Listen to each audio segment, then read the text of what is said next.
The chair would now like to address Mr. Blitzer. This question is interesting. I'll have to edit it a little bit. You implied that Israel has the right to exist because of what happened to the Jews during World War II. Why in Palestine? Don't the Palestinians too have the right to a secure homeland? Why do they have to suffer and make way for the Jews?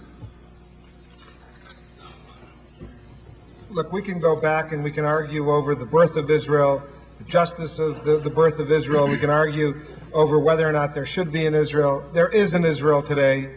There's a strong Israel today, a vibrant Israel that is not going to disappear. Palestinians have missed opportunities. There is an opportunity today. I don't see any useful purpose in arguing over what justifications Israel has to exist. Israel has all of the justifications in the world to exist. And I don't even think it's appropriate to question the reason why Israel exists.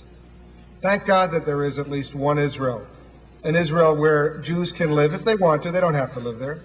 But if they need refuge, if they want to live in a country that is a Jewish homeland, that's fine. And I think, as I said before, all of us should be delighted that we happen to be around at a time in this world when there is this Israel. Zionism is an ideology. It's the national liberation movement of the Jewish people. To deny Zionism, to reject Zionism, is about as racist an element as you can get. Why should all of these people, Palestinians and others, deserve a homeland if the Jews can't have a homeland? Have not the Jews suffered enough all of these years to have a homeland? Have not the Jews developed an identity, a culture, a religion? Sure, the Jews deserve a homeland. And there's an opportunity now to resolve all of these problems. It's not going to be an easy, there's no quick fix solution. But it has to involve compromise, recognition of mutual rights. But certainly, given the history of what's gone on over there, anybody who ignores the security problems facing Israel, certainly the Israelis aren't, whether they're Likud or Labor or whatever, certainly anyone who does ignore those very, very real security problems in the Middle East, a dangerous neighborhood, they're going to be doomed to destruction, and I don't think that the Jews, at this particular point in our history, are prepared to accept that.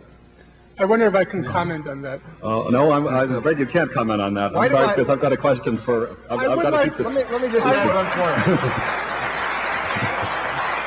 Because I'll give you a chance in a minute, Mr. Finkelstein, but I'm going to give you a question to work from, because I want to make sure as many people in the audience feel honored as we can possibly manage. This writer says, the Intifada is not an isolated problem. This problem is affected by 4 wars, terrorism, and the Holocaust. Why is it not relevant, in your opinion, for Israel to be secure? Well, that nicely brings me back to the former question. I'll answer.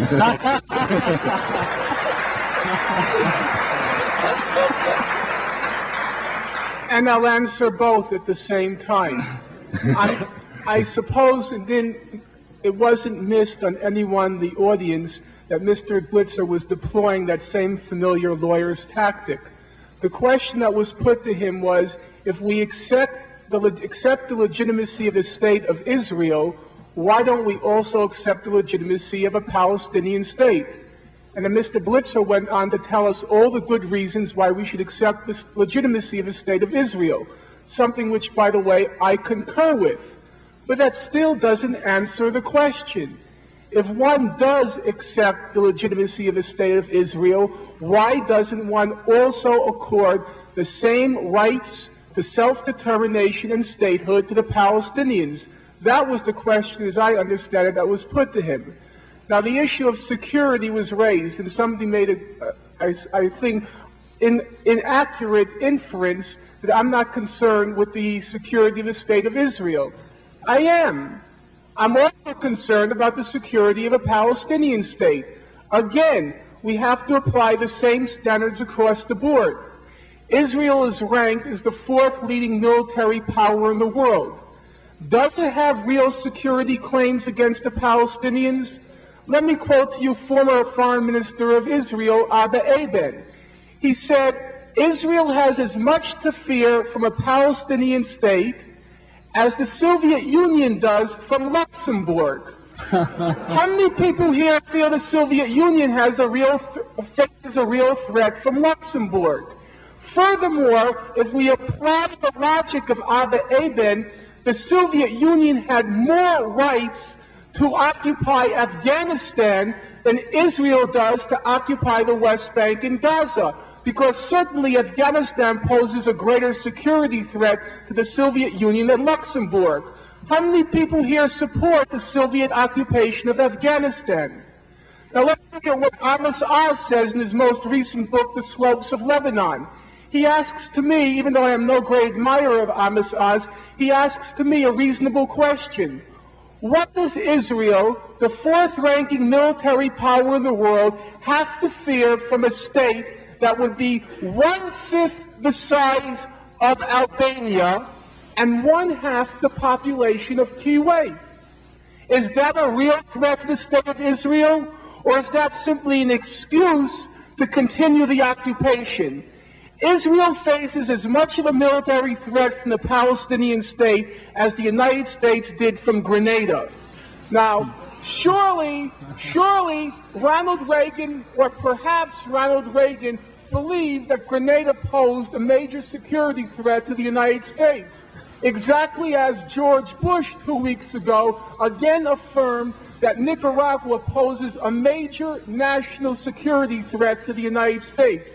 Nicaragua, which has to its credit 2 escalators and 1 elevator, poses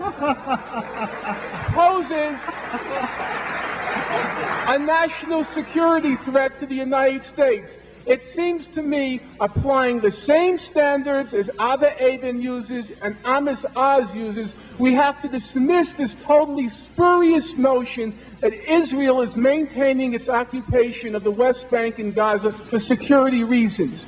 It has very good reasons to maintain the occupation, but I'm afraid to say they have precious little to do with security.